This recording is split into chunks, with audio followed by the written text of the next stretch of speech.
Gen Z kids have to be the softest generation I've ever seen. Working a basic 9 to 5 is causing Gen Z to have a mental breakdown. Gen Z ruined my relationship with my parents. Gen Z doesn't know how to write a check. They don't know how to address an envelope. They don't know how to read cursive. Gonna cancel me, yeah. Gen Z me, bro. I'm starting to think that the reason y'all so sensitive in these social media streets is because y'all didn't get enough whoopings in life.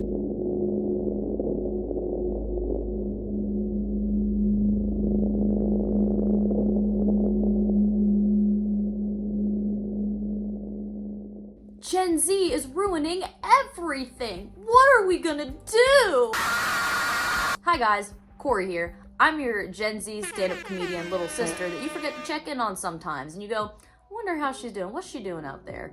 That's me, and I'm here to give you my perspective on what I hear when people say Gen Z have ruined stand-up comedy or that stand-up comedy is dead now. Like, we just got here. Have you not seen the past 2 elections we've been a part of? Dude, this shit sucks. I just stopped having to use my fake ID to go into bars. Can you give me a second? If we've ruined everything, we've ruined it pretty fast. I don't know any other generation that's gonna ruin things at the speed that we've been doing. This is a lot more blanketed of a perspective video. I think I'm gonna make a whole separate video on the TikTokification of stand-up comedy. I think all of us can take a lesson in being more present and mindful with how we consume media and what we're doing online. The whole idea of Gen Z ruining stand-up and ruining things, it just seems matter of the fact to technological advancement and evolving as a species. There's this whole hack thing of, oh, Gen Z doesn't know how to read cursive. They don't know how to use a phone book or a map. First off, cursive looks like shit. It's such an impractical use of handwriting. You're gonna waste several years in school when you could be learning something meaningful to learn how to make your letters look fruity. My writing looks fruity because I'm queer. I don't need to, what is all this swirly? It's so unnecessary. Cursive is so dramatic.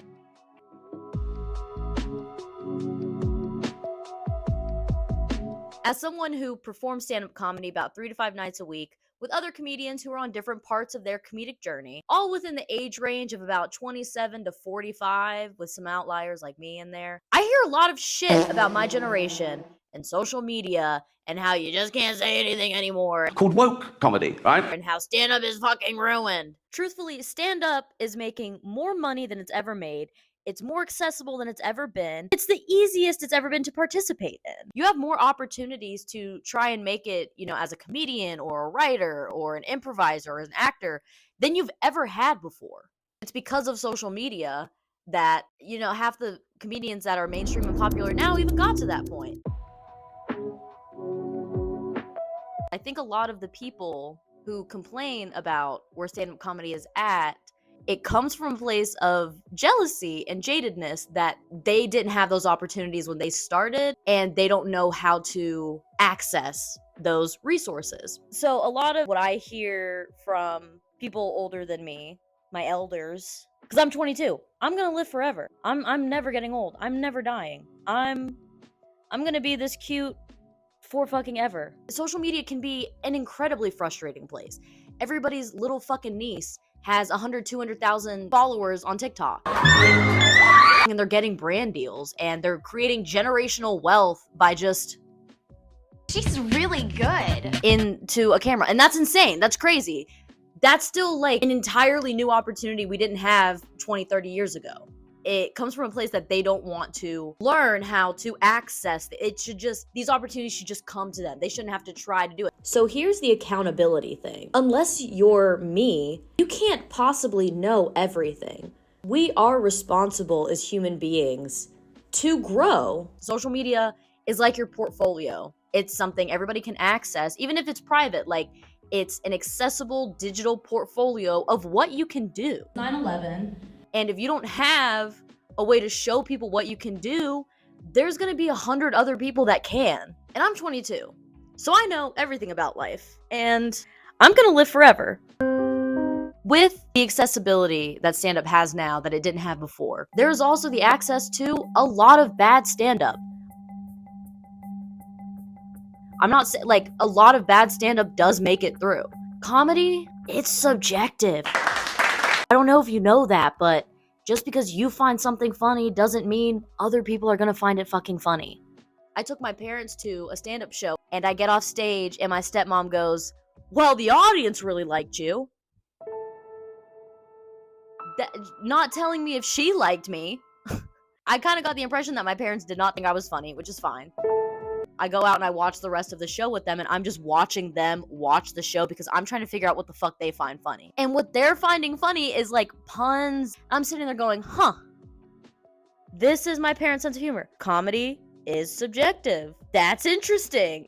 It's something you kind of have to remind yourself. Being a creative and trying to, especially on stage with stand-up, trying to convince people that you're right or to like go along with you can be really hard. Social media can be frustrating in that same way, but it can be on a much wider scale. If you're doing a show in front of like 15 to maybe a couple hundred people, some chance somebody in that audience is going to find something you say funny. There's something to work with. Sometimes shit on social media finds the wrong parts of social media and you're just filled with hate and you're like, what the fuck is this? Like, this clearly isn't for you guys. I've had several videos find their way onto very right-wing parts of the internet and I just get comments blown up at me, upset, and it's like, well, guys, this is not for you. This is, I don't want to make you laugh, frankly. Like, I don't want my art to be for everybody because then I'm really like watering myself down. I'd rather my shit find the people it needs to find. And if you don't like it, cool, bye. Keep scrolling. Goodbye. Another hot take. I am a proponent of anything can be funny. But if you're gonna write a joke about anything, you better fucking make it funny. One of the more objective opinions about what bad comedy is, like, somebody can make a joke and you not like it, but you can't deny the fact that it was a joke. There was a punchline, there was a premise, there was a setup, and there was timing. Even if you didn't like it, it's still a joke factually. When stand-up comedy is just bad on all fronts, when you're presenting something as a joke that clearly is not a joke. I think, a very common example of this is when certain comedians will just start venting about how much they hate their significant other, and they think in that venting, they're being funny because they're just describing, because it's so funny to describe how horrible your partner is. But in that venting, there are no punchlines, there's no setup, there's no misdirect, it's not going anywhere. You're just venting about how horrible your partner is. Everybody's just gonna think like, wow, you should probably break up with them and see someone. Before y'all come for me, I'm not saying that this sort of humor can't be funny. One of my favorite comedians, Joan Rivers, a lot of her early stuff was about her husband. Edgar treats her, you know, like when you're going with someone, how polite they are. Like when we first started dating, Edgar would run around, open the car door for me, and then we got engaged, and, you know, we each opened our own door. And now that we're married, Edgar runs, you know, makes me run around and open his door. And you feel like a fool because we don't have a car. They stare on the subway, you know. Go ahead, booby. And so Edgar's treating her like he used to treat me. Like, I asked him for a cigarette, right? And he's polite. He kicks the pack across the room. She asks him for a cigarette. He is up. I've never seen anybody move so fast. You know, he's like up like a... And he whips out that cigarette and he gives it to her, and I was ashamed, you know, yeah. My lip was still bleeding. She's fucking incredible, and she's an example of how to do this right. I think comedy can also fall flat when your perspective doesn't match what the audience is experiencing. Kind of like the nice guy thing, where it's like, you should let me take you out for a drink sometime. Damn, this outfit looks so fire on you. Come on, give me a chance. I'm a nice guy. I'm not gonna put anything in your drink. You're saying one thing, but we're experiencing another. If you're trying to persuade the audience of this persona that clearly does not fit you, then you're not gonna get anywhere. I don't think stand-up is just yelling nonsense into a microphone. That's what Instagram stories are for. And calling my dad. There is so much more access to stand-up comedy, also from different cultures and all languages.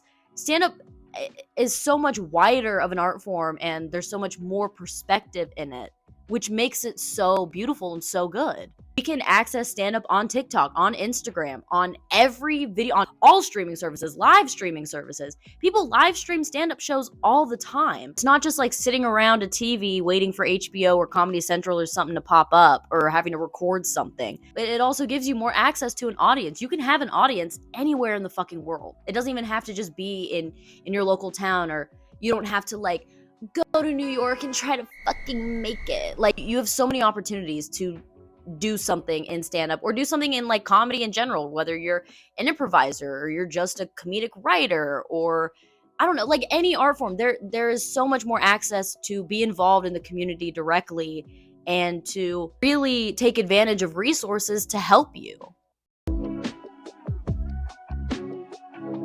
Ah, yes, media literacy skills, the one true superpower Gen Z has over all the other generations. What is media literacy? Well, I'm not talking about being able to physically read stuff online. It's more reading in between the lines of the content you're watching. It's the conscious understanding and awareness of the media you're consuming and its intent. It's totally cool to enjoy dumb shit for the sake of entertainment. This shit ain't nothing to me, man. But why are you watching what you're watching? And, I don't know, how does it make you feel? Like the way you grandma be. Gen Z has a one-up on this versus everybody else because we grew up in the days of like Omegle and Kick and early YouTube. We're used to being lied to. Who else was internet on Kick? People lying for the sake of power and clicks and monetization is nothing new for us. But we're used to being lied to. We can tell most of the time when something is fake. Other generations like my parents or my grandparents, while they will argue, hey, don't believe everything you see online, they're the ones more susceptible to shit like these deep fake AI images of a little girl and her puppy being saved after Hurricane Helene. These are not real, but a lot of people thought they were. And I feel it's because a lot of older people have a very practical use of the internet. You know, they go online to look up how to do something, or they're on social media to keep up with their friends or their family.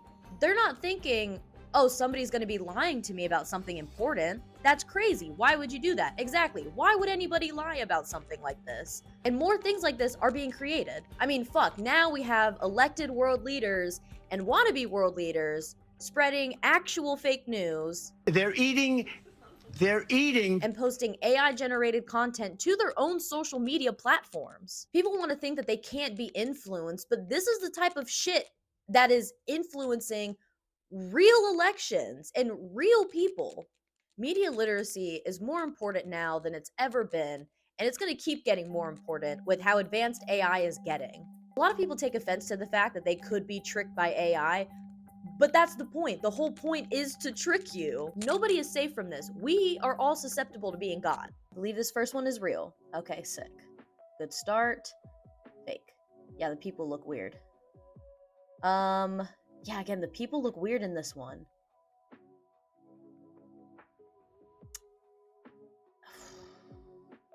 The wood here...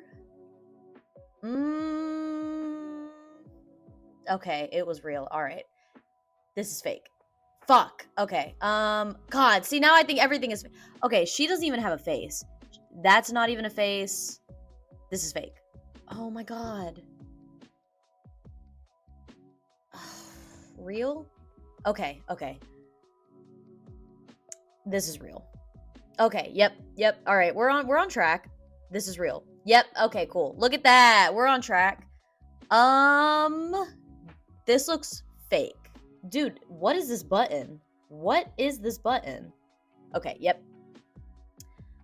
This is real? Fuck, that looked real! This is fake. Okay, yep. This is absolutely fake. This is real. Okay, I know this is fake. Like, this just looks wrong.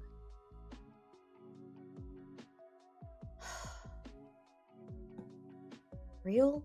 Okay. This is real. Yep. I feel like I have that picture saved on Pinterest somewhere. This is fake. Dude, the houses I can't tell. The houses and the landscapes are so hard to tell. Okay. This is real. 13 out of 20. That's not, like, great. I'm gonna play it again.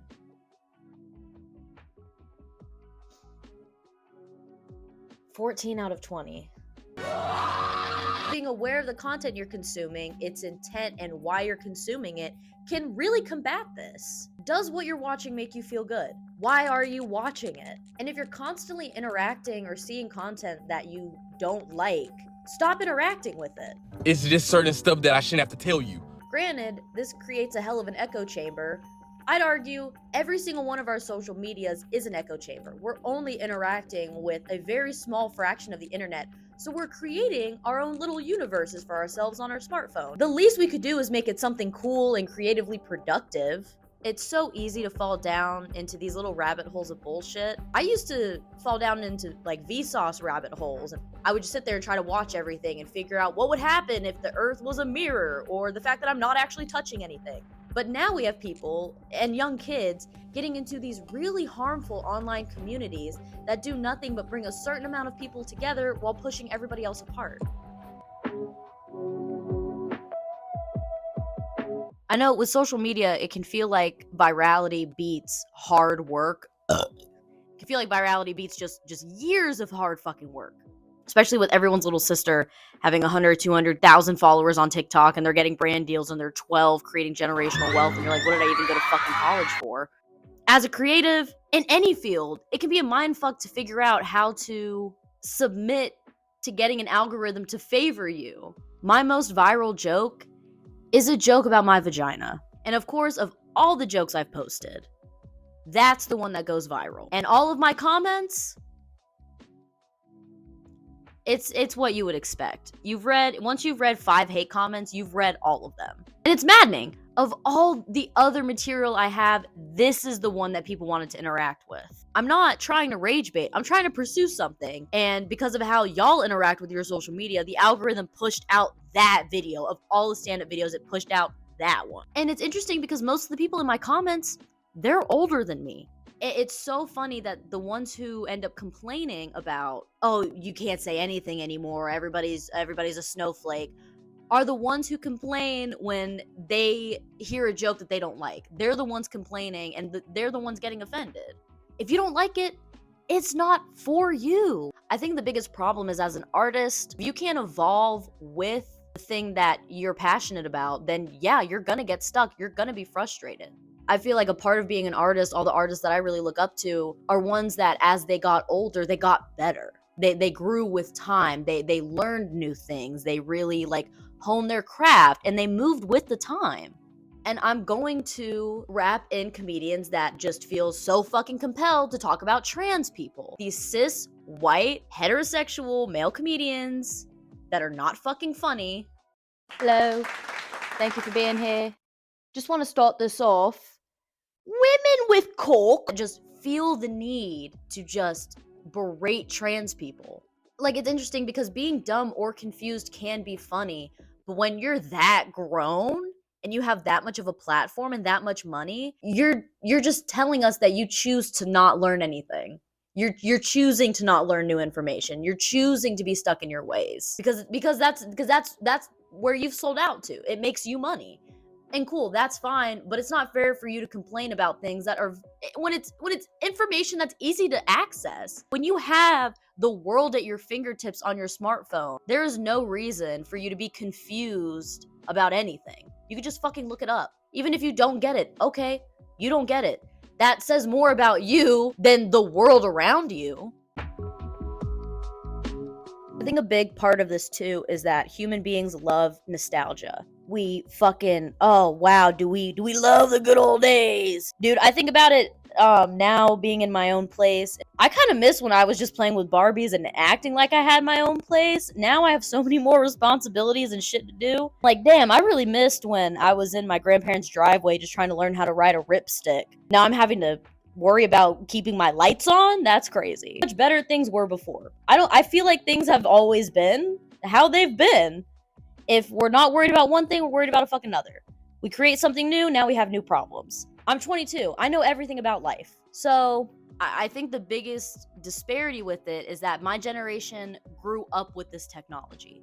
So we were indoctrinated to be able to adapt it. It's millennials and Gen X who created the algorithms. They created the platforms. My maintenance man was putting in a washer and dryer for me, and he asked me how he could delete pictures off of his phone because nobody has shown him how to do that, and because he was too embarrassed to ask. And that is really sad. And maybe it'll hit me when I'm y'all's age, but there's such an interesting pride thing I see with older people and wanting to ask for help with learning technology and media literacy. Even if you don't want to ask, dude, you can do it on YouTube. I learned how to change my spark plugs and my oil based off YouTube videos. Y'all can do that with technology. I still do it when I edit videos on Final Cut. I'll look up how to reverse this shot in Final Cut, and I find a video for it. Everything. That's part of why I dropped out of college. I was studying film, and granted, I started college in 2020, which it was all online, and I decided to study film. I was being taught through YouTube videos and like reading. I'm like, I can just do this by myself. I can just teach myself what I want through fucking YouTube videos. If that's what you dodos are gonna do, I'm gonna pay you $10,000 a year for you to send me video links. Girl, I'll just go look up the shit that I need. What? I think if you're jaded or you're upset as an artist that your stuff isn't moving along as you would like it to, it might just be time to pivot. I think being an artist is being able to perverse something, not even in like not that way, not in a nasty way, but you see something and you're like, but what if it looked different, or what if this looked like that? Like, that's, you're perversing something. And if you can't do that with your own shit, you're never gonna grow. Like, part of being an artist is being able to evolve. If you have a vision and you have pretty basic pattern recognition skills, you can figure out how to tap into these technological resources to really help advance your art and your stand-up. I think a big part of it, especially with social media, is just consistency and patience. But as an artist today, you just kind of have to evolve with it, because it's going to evolve without you. If you're not with it, it's going without you. If you have any audience at all, even like 1,000 followers, if you have an audience, take advantage of it. It can grow. You're not stuck forever. If you feel like you're stuck, pivot. Try something new. Because the thing is, no one is asking you to do shit. You either like what you're doing or you don't. You have to do something because you like it. And if it seems like the world is leaving you behind, you might have some catching up to do. So, truthfully, Gen Z isn't ruining shit. Gen Z isn't ruining shit. I just started being able to do shows maybe a year and a half ago where there's audiences of people my age. And now it becomes a conversation. Like the typical tale as old as time, the older generation versus the younger generation. It's been happening for fucking ever. Truthfully, and maybe I'm too much of a humanitarian, maybe I'm too woke or anything, but that fight is always so interesting. We all live on the same fucking planet. We're all gonna have to live here one way or another. And none of us asked to be here. If you are worried about people who do not pay your bills, who do not add anything to your life, please get off the internet and find a hobby. Find a new hobby. Find a community of people who are like you. Not online, in real life, in physical person. You need some real relationships. Take it from me. I'm 22. I know everything. But you have the resources. You have every possibility to create a path for yourself and to keep that path going and to take it somewhere. When it comes to what you're creating, what are your priorities? What are you doing this for? And do you enjoy what you're making? If I'm taking stand-up too seriously, a lot of times where I do get down on myself and I get frustrated, I just have to remind myself I'm doing this because it's fun. Because I genuinely like stand-up. Because I like doing it. Because it's fun to perform. I love meeting people. I love connecting with people. I love talking to people. I love talking. I'm not John Mulaney. I'm not Taylor Tomlinson. I'm not Paul Mooney. I'm not. I'm doing what I can. And this is from an artist that is actively pursuing something. I haven't made it. I'm still figuring out what my voice is. And I would say every show I try to take something and learn from it.